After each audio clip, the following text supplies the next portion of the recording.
This has been a budget which highlights one of the most expansive giveaways on personal income tax for probably 3 decades.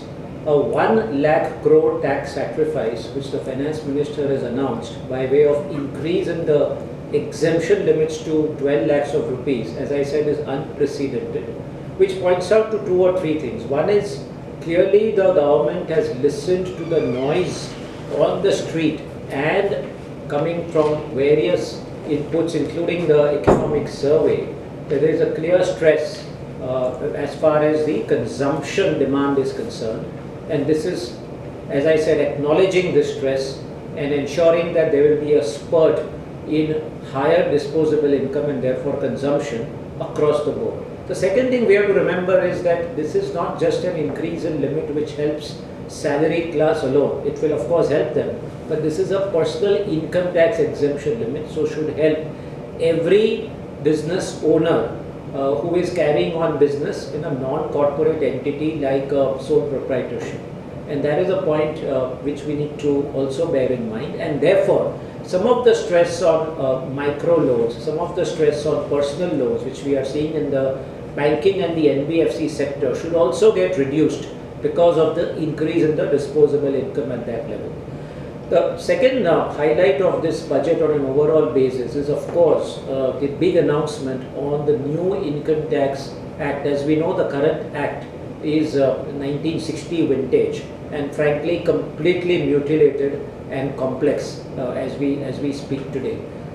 What the finance minister has announced is a reduction in size by 50% and a much simplified language, and that will be eagerly awaited. As we move towards a Viksit Bharat, we must have simpler laws and more certainty in taxation. The third thing which we must bear in mind from a business, larger business point of view is the appointment of a high-level committee to look at the entire spectrum of non-financial regulations, which is a big announcement, I think, and 1 year's time has been given, which I think is fair because you must do a very comprehensive job along with the states to see how red tapeism can be effectively reduced. How do we signal that we are open for business all across the country in all states? The fact of the matter is that from a geopolitical perspective, the competitiveness for business, the competitiveness for investment is only going to sharply accentuate.